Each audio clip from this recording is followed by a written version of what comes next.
El tema parece un tema general y espero que ustedes lo encuentren justificado en este texto. Ser una figura pública es un gran compromiso. Quizás no hace más de unos 5 días, o una semana quizás, no, 6 días, el candidato o uno de los candidatos a la presidencia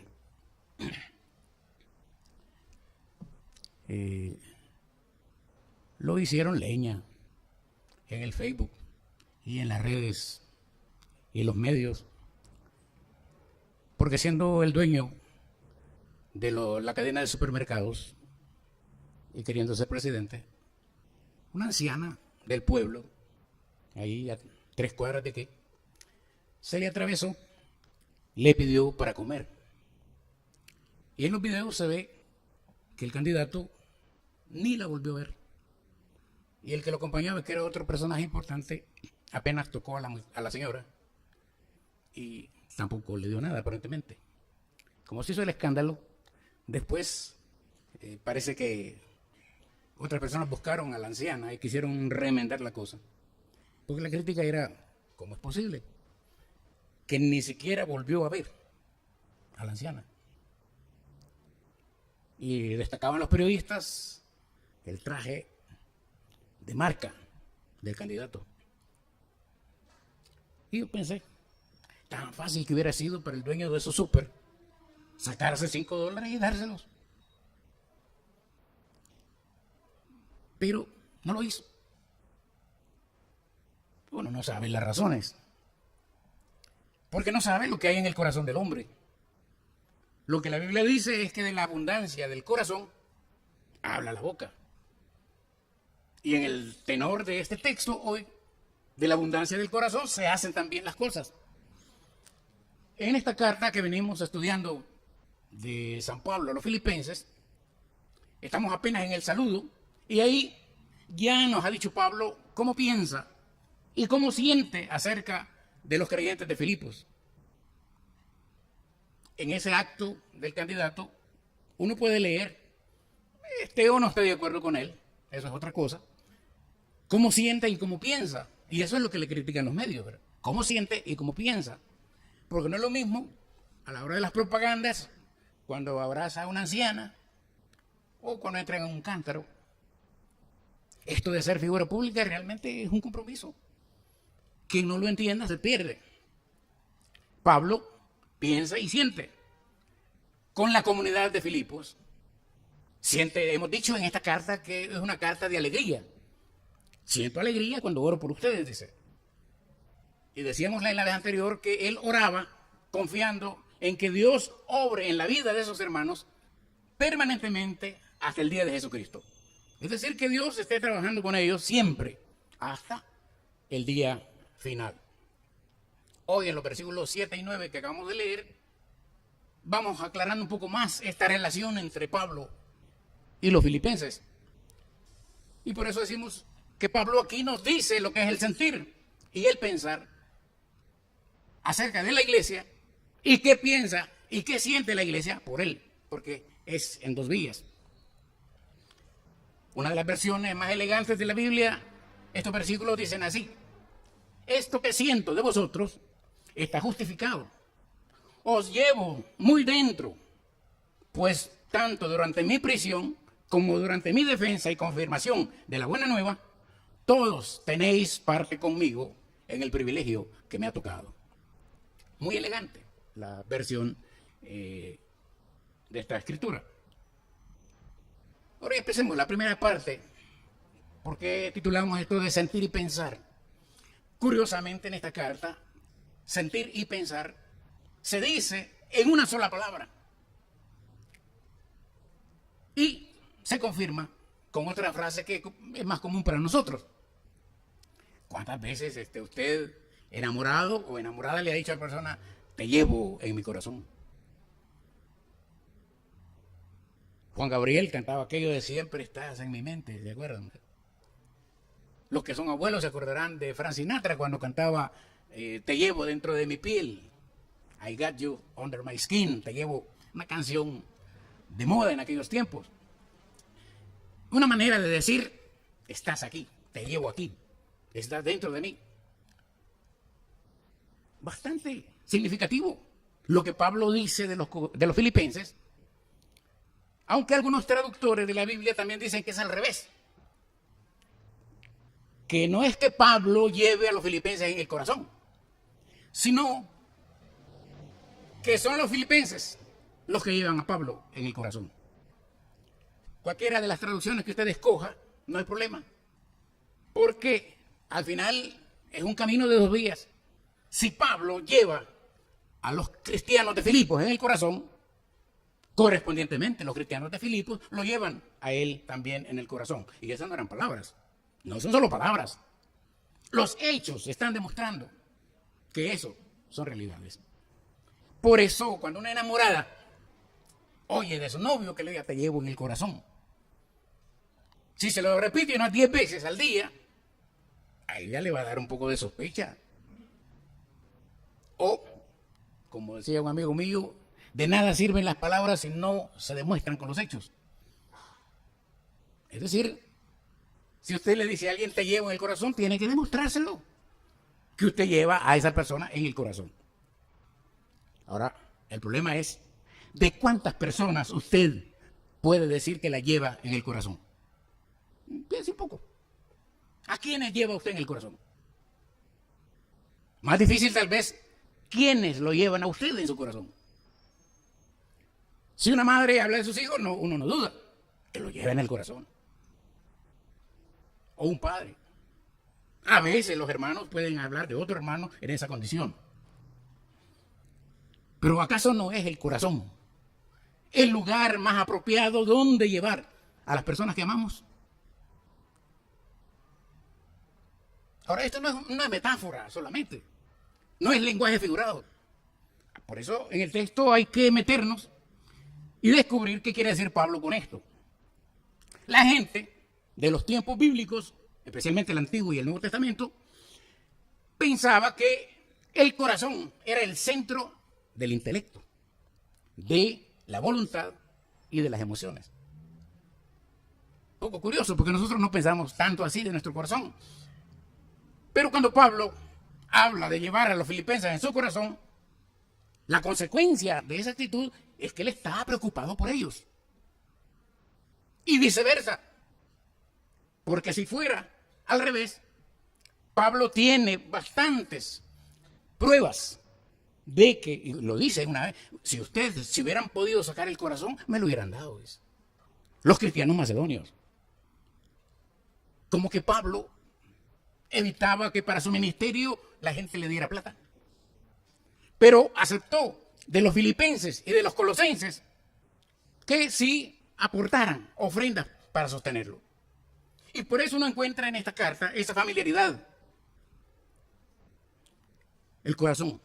¿Qué hay en el corazón? Jesús alguna vez dijo que del corazón salen las buenas y las malas cosas. Es decir, y nosotros lo sabemos, cuando alguien es de mal corazón, pensamos que esa persona no solamente tiene malos pensamientos, malas intenciones, sino malos sentimientos también. De tal manera que es correcto en los dos sentidos pensar que Pablo usa esta frase, los llevo en el corazón, o me llevan en el corazón. Está justificado eso. Me es justo sentir esto de todos vosotros, por cuanto os llevo en el corazón. La frase que sigue confirma lo que Pablo quiere decir aquí. Es decir, las relaciones entre Pablo y la congregación no solamente tienen que ver con pensamientos y razón, sino también con sentimientos y emoción. Y hablábamos en la escuela dominical esta mañana cómo en la vida de la iglesia nosotros ejercemos ambas cosas. Si de repente nos ponemos muy racionales, se duerme medio mundo. Especialmente porque la atención dicen que no dura más de 10 minutos. Alguien que quiera atender y escuchar, 10 minutos es lo más que aguanta. Si le agregamos algo de emoción, probablemente la atención se mantenga un poco más. Y una de las cosas más difíciles para ser predicador, digo yo, es que tenemos que hablar desde aquí con convicción. Y uno puede notar cuando una persona está mintiendo. Y esto se presta mucho para mentir. Decir lo que uno realmente no cree. O recomendar lo que uno no practica.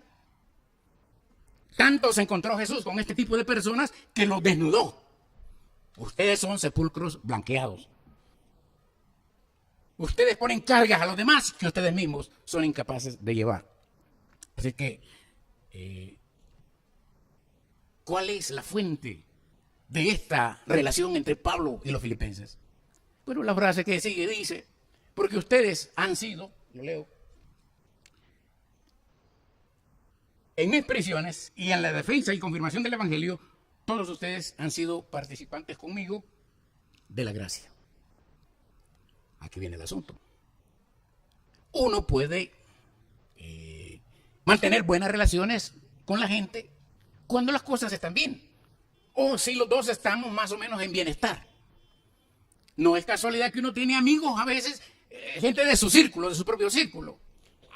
Es más fácil hacer amistad con gente con la que uno comparte ciertas ideas, ciertos gustos o ciertas aficiones, que con aquellos otros que piensan diferente o hacen cosas diferentes o se divierten de manera diferente. Aquí, lo que amarra la relación entre Pablo y los creyentes de Filipos es muy interesante. Porque dice, y fíjense que la palabra que él usa es la palabra koinonía, que siempre la traducimos como comunidad. Pero aquí, como en toda la carta, aparece las veces esta palabra, las veces que aparece siempre con un agregadito. El agregado en este sentido es lo que sería un apócope, el apócope de tres letras, que es sin o sun. Sun koinonos o sin koinonos. Ustedes son koinonos conmigo, en mis prisiones, en la defensa y en la confirmación del Evangelio. ¿Qué quiere decir eso? Pablo está hablando de unas relaciones fraternales, solidarias, no solamente dando dinero para que él siga predicando, sino también sintiendo con él el sufrimiento de la cárcel, sintiendo con él la vergüenza del ataque de las autoridades o los enemigos de la fe que le han costado a Pablo apaleadas y cárcel. Entonces lo que está diciendo, ustedes son solidarios conmigo, no solamente porque me dan dinero, me dan ofrendas, sino que aun cuando estoy preso o cuando me ha tocado dar cuenta del Evangelio, ustedes han estado ahí y han estado conmigo. Esa es la solidaridad, esa es la koinonía, esa es la comunidad, el sentir y el pensar que une a Pablo con los creyentes de Filipos.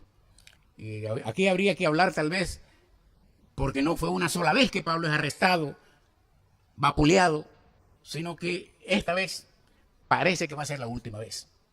Está en la cárcel esperando juicio y lo más seguro es que será condenado a muerte. Entonces la frase adquiere más fuerza. Ustedes son solidarios, aún estando yo en este momento en la cárcel, dando cuenta y razón del Evangelio. No fue inevitable para mí pensar en el juicio del presidente Saca, ¿verdad? Y no me había yo detenido tanto, personalmente, en reflexionar sobre estos presidentes, ¿verdad? Flores y Saca. Si no es que uno les causa indignación, ¿cómo es posible que en este país, donde un almuerzo cuesta unos $50 y solo le dan 2, 3 cosas que ni alimentan, mientras 2 o 3 o 10 personas, por estar en el poder, se arrogan el derecho de tomar dinero que no les pertenece y hacer mansiones que ofenden a la gente que no tiene vivienda? Hasta hoy me indigna a mí, porque hasta hoy me cayó un poco la peste de decir, ¿cómo es posible que en este país donde cuesta tanto ganarse $1, donde las pensiones, vergonzantemente, un maestro que ha trabajado 35 años le dan $200, si acaso, ¿cómo es posible que haya un individuo que se pueda apropiar de 301 millones de dólares. Merece ser condenado. Pague y devuelva. Suena político, ¿verdad? Suena a indignación. Sobre todo cuando uno mira en estos textos la diferencia que puede haber o que hace posible el evangelio. Mi conclusión entonces, todos esos hombres ni conocen a Dios, aunque vayan a misa, ni leen la vida como debe ser, aunque lean la Biblia, porque no saben lo que es la justicia, no saben lo que es la compasión, no saben lo que es la misericordia. Desconocen que el poder es un servicio en función de la población. Por eso les decía yo en mi sermón pasado, ¿verdad? Y suena bastante político, pero si le molesta, yo hasta diría, si tiene ganas de salirse, bueno, espéreme ahí, ¿verdad? En el vestíbulo y hablamos. Porque no soy político. Pero a la luz de estos valores, esta relación construida, no en base a poder y dinero, sino en base al mensaje de la cruz, en base a las carceleadas por el predicar a Jesús, en base a la obediencia de enfrentar autoridades poderosas con la humildad del evangelio. Por eso dice Pablo, todos ustedes han sido compañeros en la gracia conmigo. Todos nosotros, diría, estamos vinculados estrechamente como compañeros solidarios en el evangelio y en la gracia de Dios. En otras palabras, queridos hermanos, no se trata de pactos, de alianzas o de acuerdos por intereses comunes. Se trata nada menos que la familiaridad, la relación fraternal por la gran causa de Jesucristo. La segunda cosa que enriquece esto es el versículo 8, que dice, te los leo, porque Dios me es testigo de cómo os amo a todos vosotros con el entrañable amor de Jesucristo. Y este es el texto central, me parece, entre estos 3 versículos. Palabras serias, porque es como decir, pongo a Dios por testigo de cuánto los amo, de manera entrañable en el amor de Jesucristo. El día que tengamos un presidente así, que pueda hablar así, cómo amo a este pueblo entrañablemente con el amor de Jesucristo, ese día me voy a morir de infarto, porque al fin ha sido posible quizá que alguien haya entendido lo que por 20 siglos ha sido escrito y enseñado y predicado en la Escritura. Casi es un juramento que Pablo está haciendo. Pongo a Dios por testigo. Yo ni siquiera puedo poner a don Luis, que es un buen amigo mío, como testigo de nada, ¿verdad? No, porque él no sabe lo que yo hago. No anda conmigo cada rato. Y Pablo dice, a Dios pongo por testigo.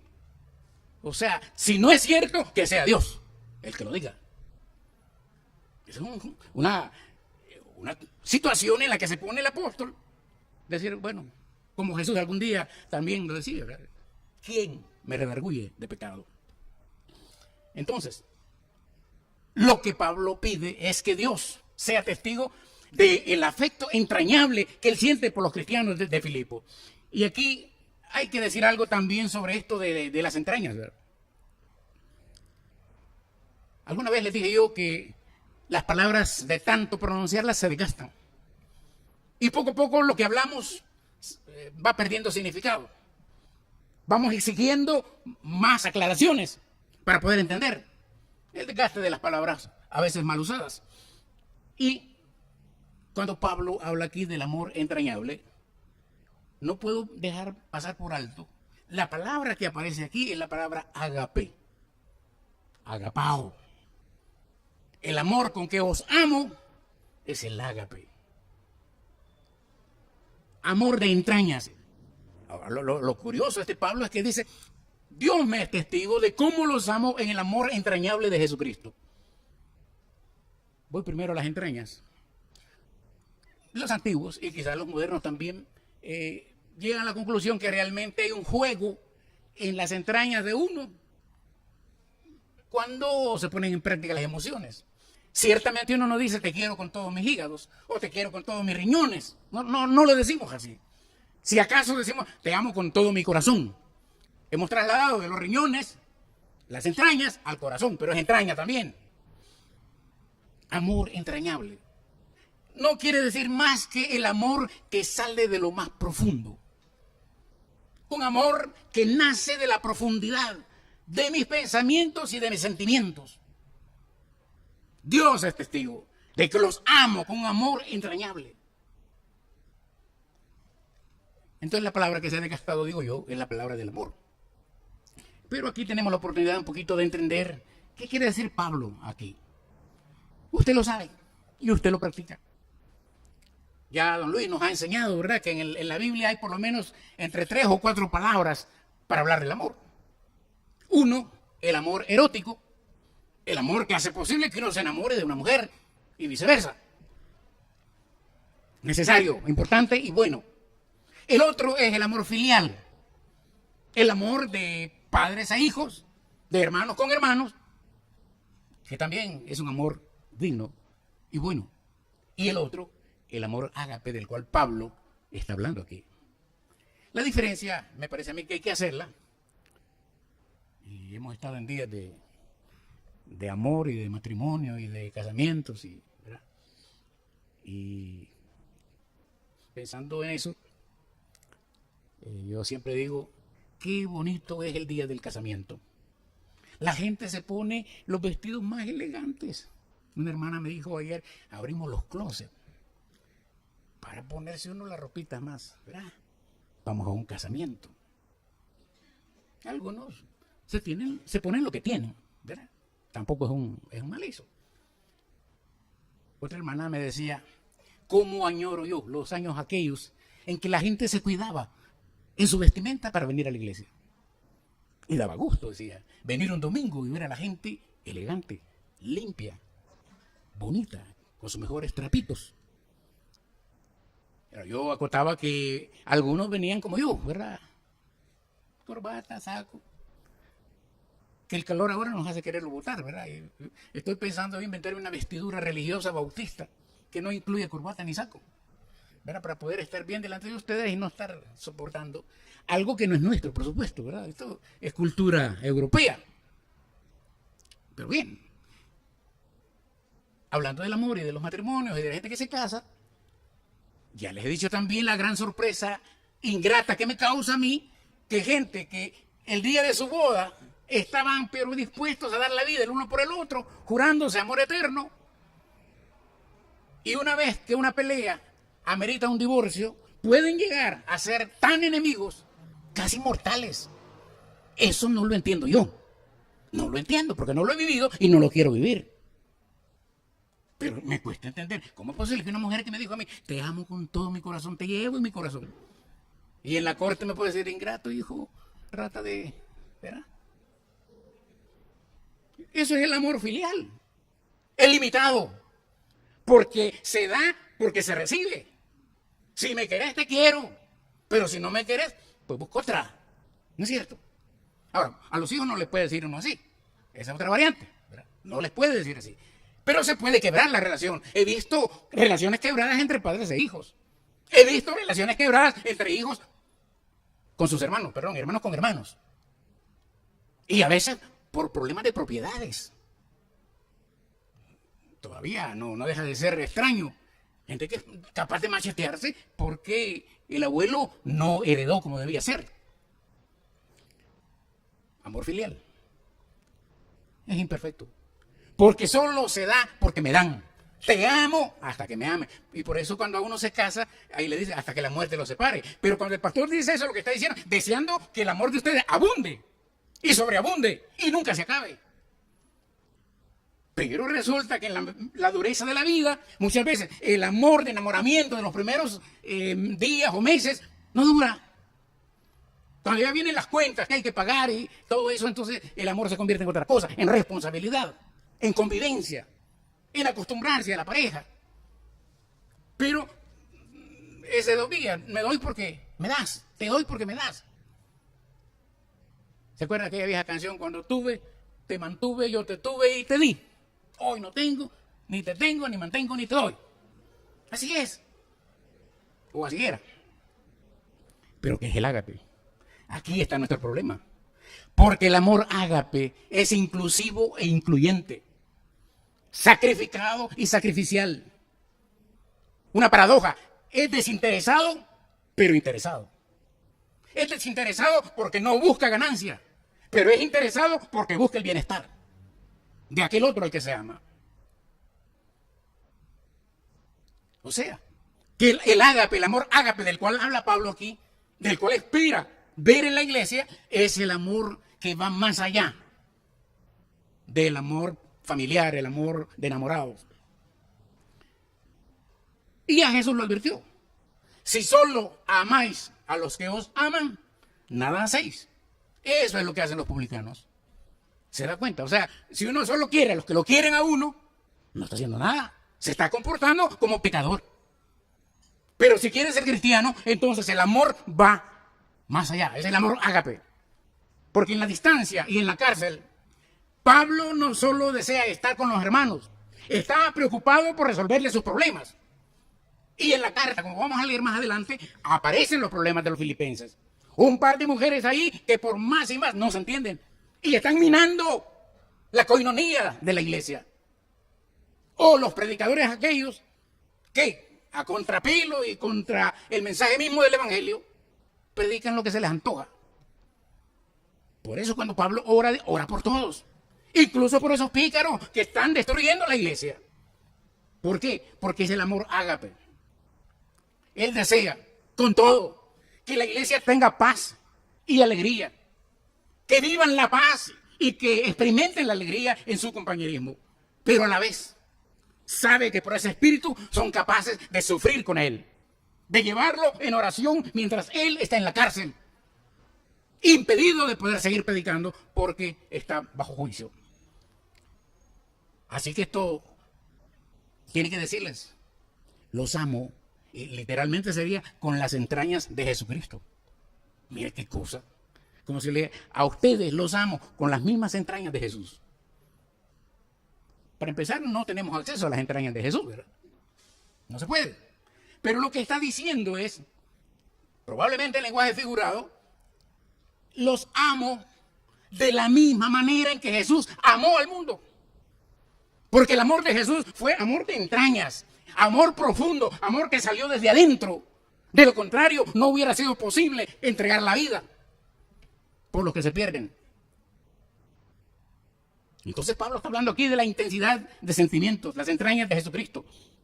O sea que él siente la misma intensidad de emoción hacia los filipenses, la misma que Jesús sentía cuando dijo que veía a su pueblo como ovejas sin pastor. Por ese amor que Jesús ejerció para salvar al mundo, para ponerle sentido a la vida de los seres humanos, para ofrecernos el reino de Dios como meta gloriosa a individuos y naciones. Y la última cosa, versículo 9.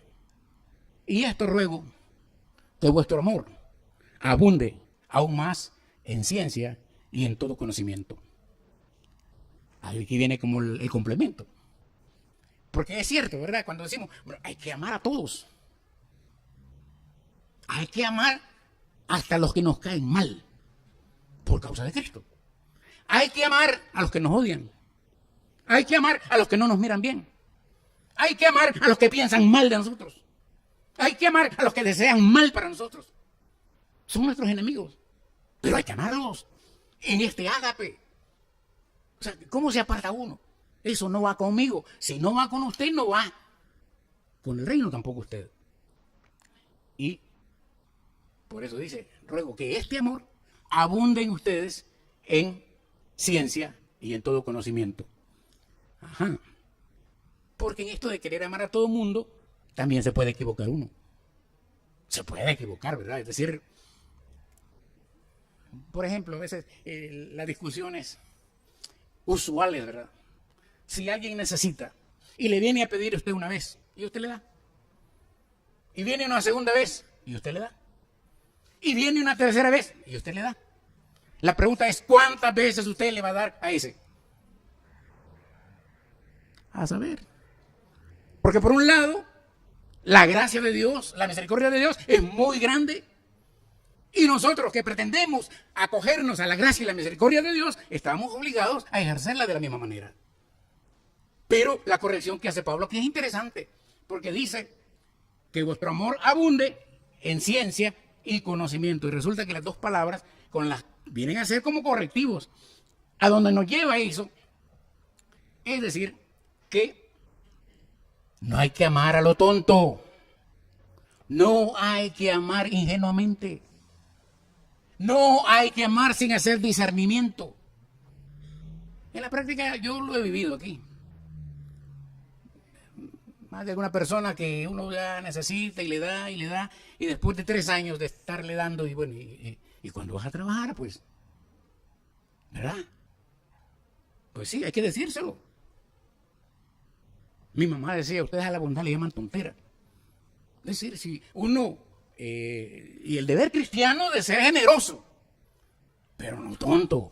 Eso es lo que dice Pablo aquí. Ejerzan el amor, que sobreabunde, pero con ciencia y conocimiento. Y estas dos palabras, a donde nos lleva es que no se requiere que aprobemos las acciones de aquellas personas a las que estamos obligados a amar. No estamos obligados a aceptar las acciones de aquellos con quienes disfrutamos la compañía, porque también se equivocan. Es decir, yo te puedo amar todo lo que tú quieras, pero no te voy a acompañar en tus errores. Si yo estoy viendo que la estás haciendo mal, no contás conmigo en eso. Entonces, por un lado, con el Evangelio, el ágape nos dice que una persona ágape hará lo posible por darle de comer al hambriento, darle de beber al sediento, darle la bienvenida al forastero, vestir al desnudo, visitar al huérfano y al preso, y vestir al desnudo, por un lado. La persona ágape probablemente tiene poco o nada que ganar cuando ejerce esta misericordia. Es decir, lo que el Evangelio dice, hasta en aquel día. La pregunta será, ¿me viste desnudo y no me vestiste? Pero mientras tanto, es el deber. Ahora bien, conocimiento y ciencia, es decir, el ejercicio del amor no puede ser ni sentimentalista ni ingenuo. La palabra ciencia que aparece aquí en el idioma griego es epignosis. La gnosis en sí misma quiere decir conocimiento, pero con el agregado epignosis, a donde apunta es al conocimiento moral y de los valores éticos, tanto como poder discernir cuando estamos frente al pecado. En otras palabras, el amor se ejerce consciente también de que no estamos contribuyendo a la maldad. Por eso es que uno no se puede alegrar, ¿verdad? Ya ha pasado de vez en cuando. Si alguien viniera con una generosa ofrenda. Hoy en día, de acuerdo a los bancos, ¿de dónde viene ese dinero? Porque puede ser dinero de corrupción y de lavado. Por eso es que los bancos nos están fiscalizando. A todos. Yo soy partidario de que uno dé información, pero en cierto modo, ¿dónde queda aquello de la separación de la iglesia y el Estado? Por un lado tenemos la libertad de ofrendar y no tenemos obligación de que el Estado fiscalice cómo ofrendamos, de acuerdo a nuestros principios. Pero hoy en día la cosa anda tan mal que las iglesias son las primeras sospechosas de que por ahí se lava dinero. Gracias a Dios que nosotros no tenemos ni tremendas riquezas ni hay generosas ofrendas.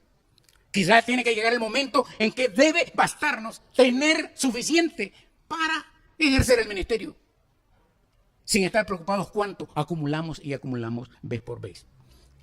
Entonces, hermanos, amar con discernimiento es amar a todos en Cristo, con el amor entrañable de Cristo, aunque algunos creyentes o amigos sean difíciles de amar.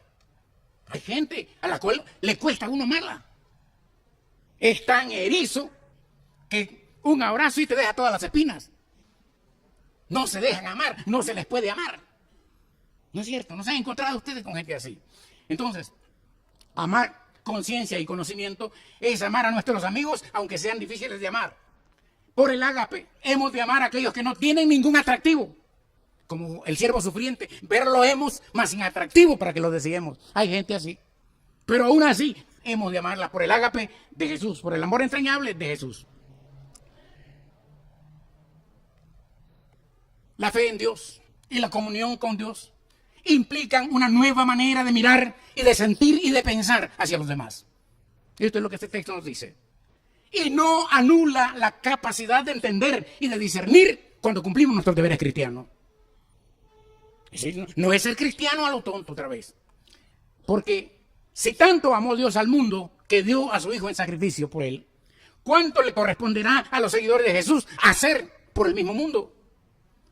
Como bien dijo San Pablo, si vamos a hacer un balance, quedamos deudores frente al mundo.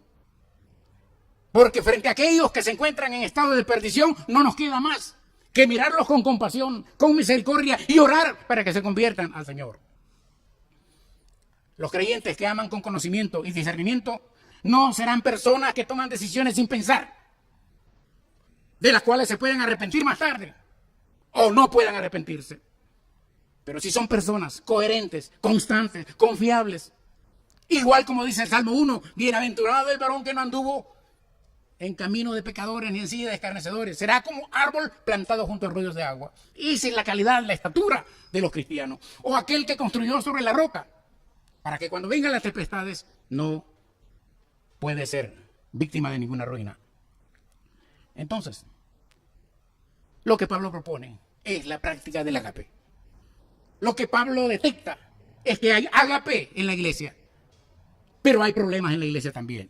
Y eso lo va a enfrentar más adelante. Así que, por perfecto que sea el amor, cuando uno lee 1 Corintios 13 y habla del amor, habla del ágape. Y lo único que faltó ahí, a mi juicio, es el amor nunca se equivoca. El amor ágape nunca se equivoca. Raíz de este último texto. Ruego a Dios que sobreabunde el ágape, conciencia y con discernimiento. De eso se trata, hermanos. Crecer en el amor entre nosotros, pero no a lo tonto, sino en solidaridad fraternal, con amor entrañable en Cristo. Oramos. Amado Dios, queremos amarnos entre nosotros con amor entrañable, el amor entrañable de Jesucristo. Queremos ser misericordiosos, hacerle justicia a nuestra fe y nuestra profesión de fe. Necesitamos, oh Dios, el espíritu de conversión constante. Y eso es lo que te pedimos en esta hora. Ayúdanos, Señor, a cambiar, a volver al amor de Jesucristo. Y si esta mañana llegó aquí alguna persona confundida, sufrida, necesitada, rogamos por tu Espíritu, Señor, que oiga sus clamores y que nos permitas a nosotros ser familia de Dios y en la medida de nuestras capacidades poder socorrer, poder atender, poder consolar, poder contribuir con un gesto de Jesús. En tu nombre oramos. Amén. Que Dios los bendiga, hermano.